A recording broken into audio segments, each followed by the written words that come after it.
साथियों नमस्कार। जैसा कि आज आप जानते हैं कि पूरा भारत पत्रकारिता दिवस मना रहा है। आज है 30 मई।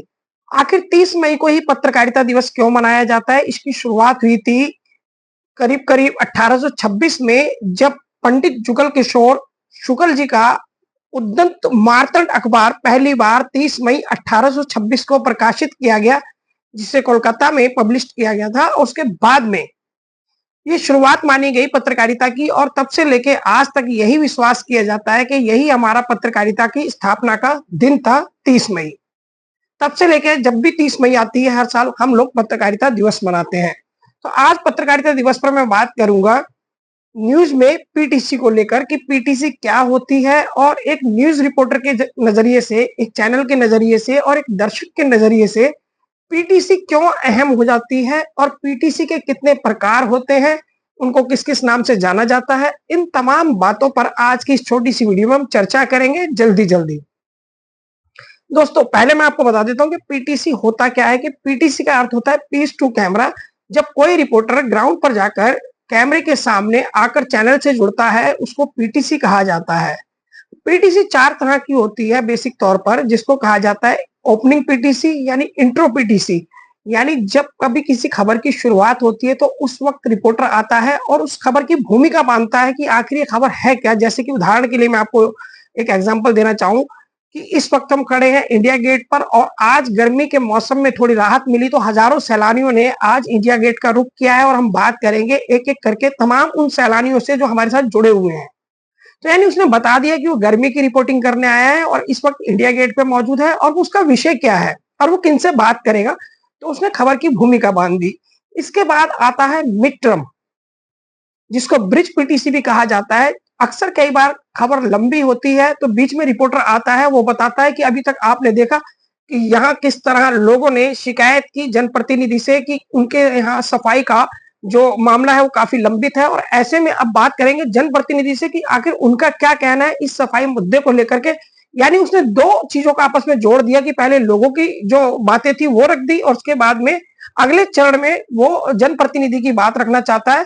तो ऐसी बीच में पीटीसी को बोलते हैं मिड पीटीसी या ब्रिज पीटीसी, जो एक ही खबर के दो विषयों को जोड़ती है। दोस्तों तीसरा आता है एंड पीटीसी, कंक्लूजन पीटीसी या कंक्लूडिंग पीटीसी। इसको कई नामों से जाना जाता है। इसको कहा जाता है समापन पीटीसी। अंत में आके रिपोर्टर बोलता है कि ये खबर जो अभी तक आप देख रहे थे, इसमें तमाम दावे तो किए गए थे, लेकिन उन दावों की हकीकत क्या थी, ये आज हमने आपको अपनी खबर में दिखाया है। बात करेंगे इस पर लेकर के अगले किसी विषय में।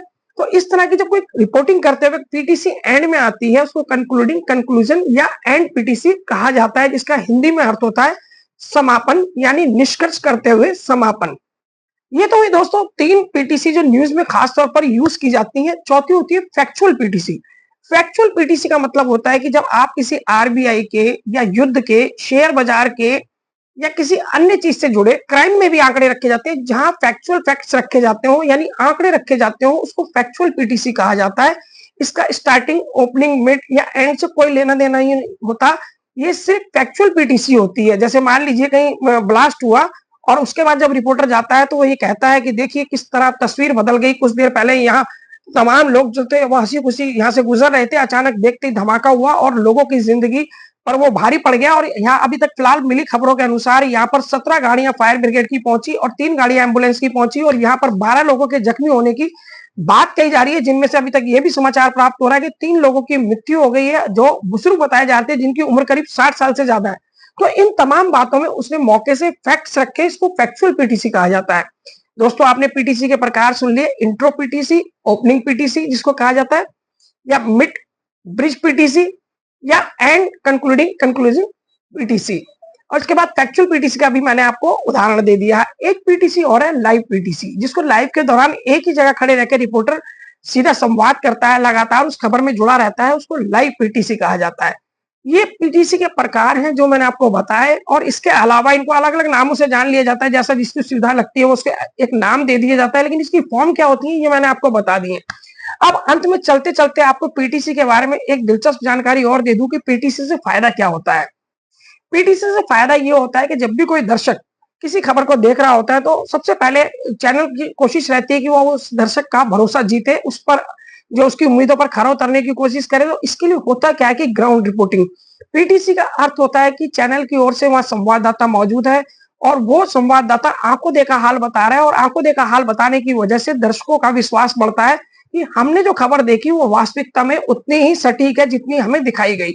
तो चैनल के प्रति आस्था बढ़ती है, विश्वास बढ़ता है। तो साथ में एक ऑडियोलॉजी पता लगती है कि चैनल ने इस खबर को हमें क्यों दिखाया, क्योंकि अंत में आके जब रिपोर्टर एंड पीटीसी करता है, कंक्लूडिंग पीटीसी करता है, तो उससे चैनल का नजरिया पता लग जाता है कि आखिर चैनल इस पूरे मामले पर अपनी क्या राय रखता है और उनका रिपोर्टर संवाददाता इस खबर पर अपना क्या नजरिया रखता है और दर्शकों को क्या संदेश देना चाहते हैं इस खबर के जरिए।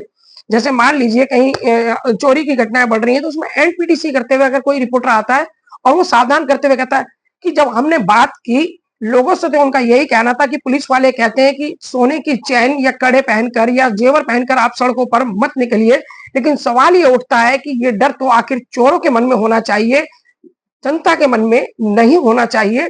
ऐसे इससे पता लगता है कि वो जो रिपोर्टर है जब ये बात कह रहा है तो वो सीधा सीधा कानून को नाकाम साबित करने की कोशिश कर रहा है वहां पे, कि जो डर चोरों के मन में होना चाहिए था वो जनता के मन में जब पुलिस उनसे ऐसा कह रही है।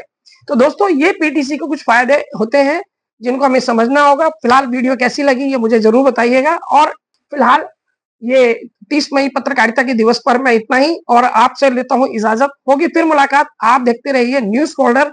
और ये वीडियो कैसी लगी कमेंट में जरूर बताइएगा। जाहिर सी बात है कि कोई कमियां भी रही होंगी और कमियां भी बताइएगा जिससे मैं इसमें सुधार कर सकूं। नमस्कार।